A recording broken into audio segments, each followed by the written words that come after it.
नमस्कार, मैं हूं अंकुर और आप देख रहे हैं सत्यहिंदी.com। एक नजर डालते हैं अब तक की सुर्खियों पर। 10 सेंट्रल ट्रेड यूनियंस ने संयुक्त तौर पर प्री बजट मीटिंग का बहिष्कार करने का फैसला किया है। इन सभी ट्रेड यूनियंस का कहना है कि प्री बजट मीटिंग को मजाक बना दिया गया है। सेंट्रल ट्रेड यूनियंस ने केंद्रीय वित्त मंत्री निर्मला सीतारमण को आज पत्र लिखकर कहा कि अब आपके 25 नवंबर के ईमेल के संदर्भ में यह स्पष्ट किया गया है कि प्रत्येक केंद्रीय ट्रेड यूनियन को 3 मिनट के लिए बोलने की अनुमति दी जाएगी। ये एक घटिया मजाक है और हम इसका हिस्सा बनने से इनकार करते हैं। ट्रेड यूनियंस ने कहा कि हम 28 नवंबर को प्रस्तावित वीडियो कॉन्फ्रेंस में हिस्सा नहीं लेंगे। उन्होंने कहा कि आखिर 3 मिनट में आप क्या सुनना चाहते हैं, हम इसका हिस्सा बनने से इनकार करते हैं।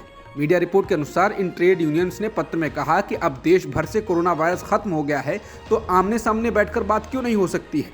इस बैठक के वर्चुअल मोड के आयोजन से भी निराशा है और केवल 75 मिनट में 12 से अधिक ट्रेड यूनियंस को अपनी बात रखनी होगी। गुजरात में बीजेपी के लिए प्रचार प्रसार करने पहुंचे उत्तर प्रदेश के मुख्यमंत्री योगी आदित्यनाथ ने दिल्ली के मुख्यमंत्री और आम आदमी पार्टी के प्रमुख अरविंद केजरीवाल पर निशाना साधा और उनको नमूना कहा। साथ ही केजरीवाल को योगी आदित्यनाथ ने आतंकवाद का सच्चा हितैषी भी बता दिया। रैली को संबोधित करते हुए यूपी के मुख्यमंत्री ने अपने अंदाज में कहा, ये जो आम आदमी पार्टी का नमूना आया है ना दिल्ली से, ये तो आतंकवाद का सच्चा हितैषी है। अयोध्या में राम मंदिर का विरोध करता है। जब भारत की सेना पाकिस्तान के भीतर जाकर सर्जिकल स्ट्राइक करती है तब ये भारत के सैनिकों से, बहादुर जवानों से कहता है कि इसका प्रमाण क्या है। बहादुर जवानों से प्रमाण मांगा जाता है। आतंकवाद और भ्रष्टाचार इनके जीन्स का हिस्सा है, इसलिए जो आतंकवादी हैं, भ्रष्टाचार समर्थक हैं, उन्हें वोट देकर वोट को कलंकित न करें। यूपी के मुख्यमंत्री योगी आदित्यनाथ के हमले को लेकर अरविंद केजरीवाल ने पलटवार किया। अरविंद केजरीवाल ने योगी के ट्वीट को रीट्वीट कर कहा, अगर गंदी गाली गलौज चाहिए, गुंडागर्दी चाहिए, भ्रष्टाचार चाहिए, गंदी राजनीति चाहिए तो इनको वोट दे देना। अगर स्कूल, अस्पताल, बिजली, पानी, सड़कें चाहिए तो मुझे वोट दे देना। बता दें, आम आदमी पार्टी ने गुजरात में इस बार जमकर प्रचार किया है और इस कारण से वो मीडिया में भी छाए रहे हैं। हालांकि गुजरात में बीजेपी की मुख्य विपक्षी पार्टी कांग्रेस है, लेकिन बीजेपी आम आदमी पार्टी पर भी लगातार हमला बोल रही है। इसके पीछे की राजनीति अलग अलग कोणों से देखी जा सकती है। गुजरात विधानसभा चुनाव को लेकर वडगाम से कांग्रेस के विधायक जिग्नेश मेवाणी ने राज्य की सत्तारूढ़ भारतीय जनता पार्टी पर निशाना साधा है। साथ ही गुजरात सरकार पर दमन का आरोप लगाया। उन्होंने कहा कि लोग डर की वजह से भारतीय जनता पार्टी के खिलाफ नहीं बोल रहे हैं। इंडियन एक्सप्रेस से बात करते हुए मेवाणी ने पिछले 5 सालों में दलितों के मुद्दों को लेकर कहा कि दलित ज्यादातर कामकाजी वर्ग से आते हैं और वो भूमिहीन लोग हैं। उन्होंने कहा, यही बात गुजरात में भी है, लेकिन गुजरात सरकार को दलितों और गरीबों की चिंता नहीं है। मेवाणी ने कहा कि महंगाई, बेरोजगारी और आर्थिक शोषण ये सभी ऐसे मुद्दे हैं जो दलितों को प्रभावित करते हैं। उन्होंने कहा कि पिछले 2 साल में मैं जहां भी बीजेपी के खिलाफ प्रचार कर पाया हूं, वहां अपने लोगों को बताया है कि बीजेपी किसके खिलाफ खड़ी है। उन्होंने कहा कि हमने लोगों को बताया है कि बीजेपी आपके आरक्षण को खत्म करना चाहती है। भाजपा और सहयोगी संगठन संविधान के खिलाफ हैं। जिग्नेश मेवाणी ने कहा कि मैं देख सकता हूं कि साइलेंट वोटर का अंडरकरंट ये है कि लोग अपंग हो गए हैं।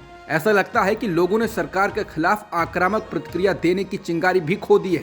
मेवाणी ने कहा कि इसमें गरीब, मजदूर और वंचित मतदाताओं का ऐसा वर्ग है, वो महंगाई और बेरोजगारी के कारण उदास है। अच्छे दिनों का मोदी साहब का दिखाया सपना हर दिन टूट रहा है। इसलिए मुझे लगता है कि महंगाई सबसे महत्वपूर्ण मुद्दा है। युवाओं के लिए बेरोजगारी और पेपर लीक प्रमुख मुद्दे हैं। मेवाणी ने कहा कि जनता कितनी परेशानी झेल चुकी है, लेकिन जिस तरह का जुल्म सत्ताधारी पार्टी करती है उसको देखकर लोग बोल नहीं पा रहे हैं। गुजरात चुनाव के लिए बीजेपी ने आज अपना घोषणा पत्र जारी कर दिया है। बीजेपी के राष्ट्रीय अध्यक्ष जेपी नड्डा ने गांधीनगर में पार्टी का संकल्प पत्र जारी किया। बीजेपी ने इसमें वादा किया है कि सत्ता में वापस आने पर आयुष्मान भारत के तहत दिया जाने वाला हेल्थ कवर 5 लाख से बढ़ाकर 10 लाख रुपए कर दिया जाएगा। उन्होंने कहा कि अगले 5 सालों में यूथ के लिए 20 लाख रोजगार पैदा किए जाएंगे। SC, ST और आर्थिक रूप से पिछड़े बच्चों को टॉप रैंकिंग कॉलेज में दाखिला होने पर 50,000 रुपए दिए जाएंगे। शिक्षा की दृष्टि से 10,000 करोड़ रुपए के बजट से आने वाले 5 सालों में 20,000 सरकारी स्कूलों को स्कूल ऑफ एक्सीलेंस बनाया जाएगा। एक फैमिली कार्ड बनेगा। इस एक कार्ड के माध्यम से परिवार को प्रदेश सरकार की सारी कल्याणकारी योजनाओं का लाभ मिल जाएगा। मजदूरों के लिए एक श्रमिक क्रेडिट कार्ड बनाएंगे। इस कार्ड के माध्यम से उन्हें बिना ब्याज के 2 लाख तक का लोन मिल सकेगा। दक्षिण गुजरात और सौराष्ट्र में 2 सी फूड पार्क स्थापित किए जाएंगे। 4 Gujarat institute of technology develop किए जाएंगे।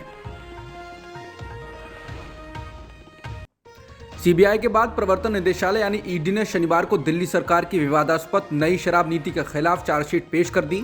ईडी की चार्जशीट में दिल्ली के डिप्टी सीएम मनीष सिसोदिया का कहीं नाम नहीं है। सीबीआई ने शुक्रवार को इसी मामले में जो चार्जशीट पेश की थी उसमें भी सिसोदिया का नाम नहीं था। हालांकि सीबीआई ने जब एफआईआर दर्ज की थी तब उसमें सिसोदिया का नाम था।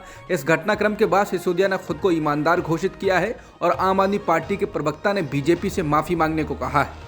दोनों केंद्रीय जांच एजेंसियों के चार्जशीट में मनीष सिसोदिया का नाम नहीं होने से तमाम सवाल उठ रहे हैं, क्योंकि नई शराब नीति जो वापस ली जा चुकी है उस मामले को लेकर बीजेपी ने सिसोदिया और केजरीवाल सरकार पर ढेरों गंभीर आरोप लगाए थे। दोनों जांच एजेंसियों के सूत्रों के आधार पर मीडिया ने जो खबरें चलाई थी और बीजेपी ने जो आरोप लगाया था उनसे लगता था कि मनीष सिसोदिया ही असली आरोपी हैं और इस घोटाले में आम आदमी पार्टी को करोड़ों रुपए का लाभ हुआ था।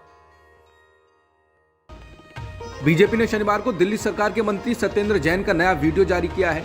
बीजेपी नेता हरीश खुराना की ओर से यह वीडियो जारी किया गया है। खुराना ने कहा कि इस वीडियो में दिख रहा है कि सत्येंद्र जैन के सामने रात 8 बजे तिहाड़ जेल के सुपरिंटेंडेंट की हाजिरी हुई। सुपरिंटेंडेंट के सत्येंद्र जैन के कमरे में आने से पहले 3 और लोग वहां बैठे हुए दिख रहे हैं जो जैन से किसी मामले में बातचीत कर रहे हैं।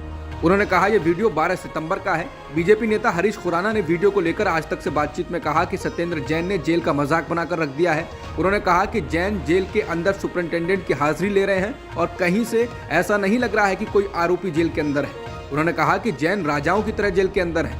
बता दें, इससे पहले जैन के मसाज वाले वीडियो और टिकट बंटवारे को लेकर आए वीडियो के कारण आम आदमी पार्टी घिरती रही। दिल्ली सरकार के मंत्री और आम आदमी पार्टी के नेता सत्येंद्र जैन को धार्मिक आस्था के तहत विशेष भोजन देने की मांग वाली अर्जी दिल्ली के राउज एवेन्यू कोर्ट ने शनिवार को ठुकरा दी। विशेष जज विकास ढल की कोर्ट से जैन ने जेल में फल और सूखे मेवे की अनुमति देने का आदेश देने की मांग की थी।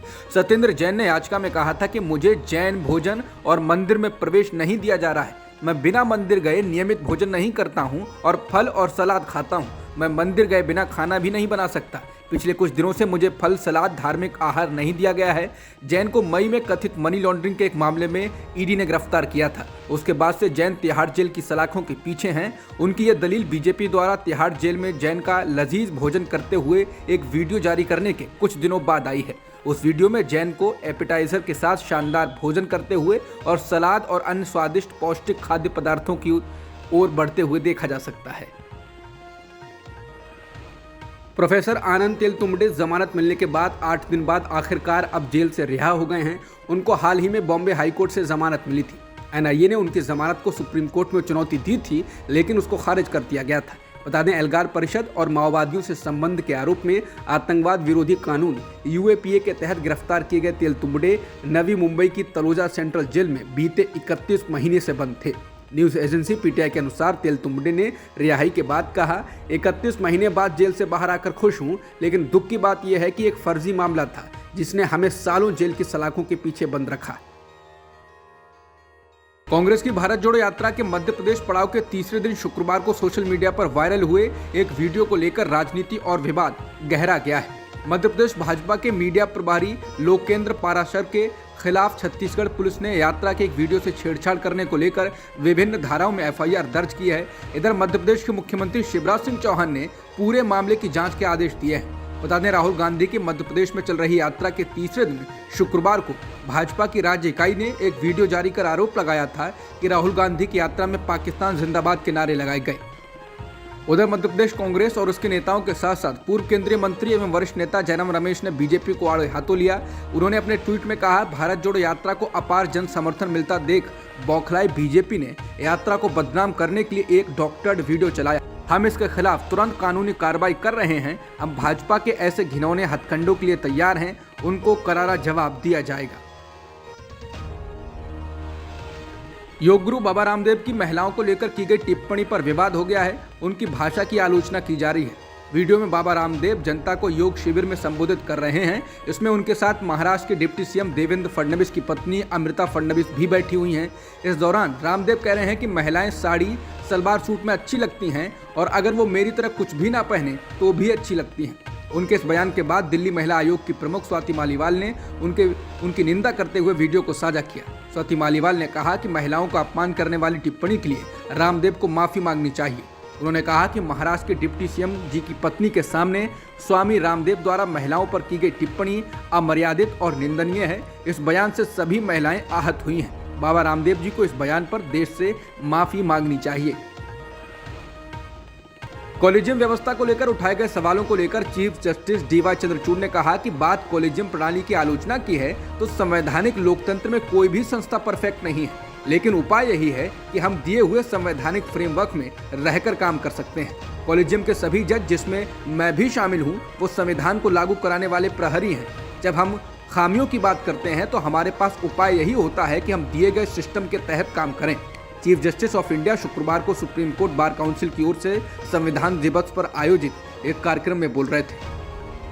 प्रधानमंत्री नरेंद्र मोदी ने शनिवार को सुप्रीम कोर्ट में संविधान दिवस पर समारोह में हिस्सा लेते हुए कहा कि दुनिया भारत को बहुत उम्मीदों से देख रही है। एक ऐसा देश जिसके बारे में आशंका जताई जाती थी कि वो अपनी आज़ादी बरकरार नहीं रख पाएगा, आज वही देश पूरी सामर्थ्य से अपनी सभी विविधताओं पर गर्व करते हुए ये देश आगे बढ़ रहा है और इसके पीछे हमारी सबसे बड़ी ताकत हमारा संविधान है।